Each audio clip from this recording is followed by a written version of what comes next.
Yeah, here we go. Alright, and time to check the bread that we shaped yesterday.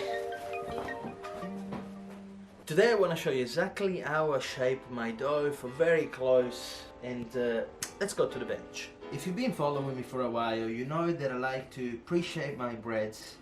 Like you can see here, they've already been cut and pre-shaped, and I like to sit them on the bench for about 10-15 minutes to create this skin on top. There's not much, but just enough for the dough not to stick to my hand, and I find that very important in my method. So what I like to do, I like to flip it onto my rice flour. That's a mix of rice flour, whole wheat and white flour. And then, as you can see, I open it here, and then I grab this piece of dough and I fold it to the center. And then I continue with these little bits here and fold it onto each other. And then with the end bottom here, I fold it across like that. Then I hold it, I close with the other one, and I close with the other one. At this point, I start rolling and tensing the dough. It's very important to tense the dough to create that beautiful ear that everybody is looking for. The one that we're gonna achieve by cutting the dough once it's rested in a proving basket. Once that's done, and it's nice and tight, like in this case, you see it holds its shape. I'm gonna show you better. It holds its shape, it doesn't move. I'm gonna flip it upside down into my rice flour again. And put it into my proving basket. And I let it sit uncovered. It's very important, uncovered, especially if you use a home fridge, into the fridge. And I keep repeating the same method. You can also just dust your dough slightly instead of dunking into the flour. Flip it like that, close it, seal it, grab the bottom, seal it again, and roll it. I like to tense it very nicely. It's a beautiful oval shape. If I need to seal it, and there you go. And that's a beautiful dough. Now, I'm gonna flip it into my rice flour and into the proving basket. This is probably one of the most satisfying things to learn with practice.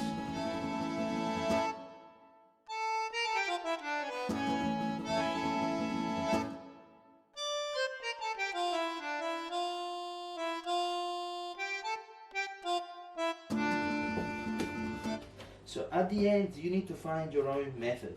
Doesn't matter how many times I show you this, you will need to find your way of shaping, your way of tensing the bread, your way of making the shapes. That's very important. Especially something that I shared in my chef career was to teach the method to the people, to teach the way things are done, to give them the basics so they can actually implement their own way onto things. What I would like you to understand as well, that I put them in this fridge, a home fridge, with no cover, because I want the air in the fridge, the cold in the fridge to slightly dry the skin of the bread, so that it actually, when I put them in the oven at a very high temperature, they hold their own shapes. So it's about 12 hours now, and we have shaped the bread yesterday, so I'm gonna show you how it looks now.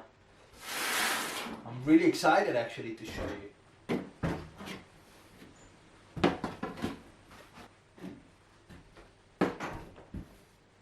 How good do they look?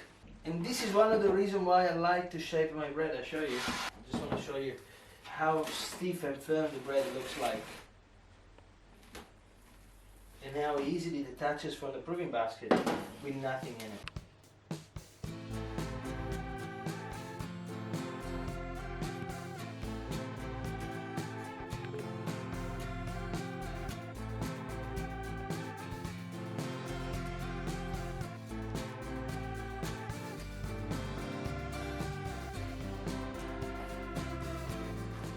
You can see all these beautiful lines here given by the structure of the proving basket, and it's it stays on the bread, even in the baking. And I've already put a set of loaves into my oven here, and that's exactly what I like to see. A beautiful firm dough on a paddle, ready to go in the oven. At the end, I need to show you the loaf that you can make if you learn how to shape it properly. And look at this crack. Look at this crack. Look how they open nicely when they have the strength that we build with the tension that we create with our hands. When we pull the dough in from inside out, and we'll make it blossom like a flower. This is what happens. You can get to that level if you apply yourself, if you practice as often as you can, like I did for the last years. If you want to learn how to make a rice sourdough, consider watching the video that will appear right now. And until next time, be wonderful. I'll see you soon. Ciao.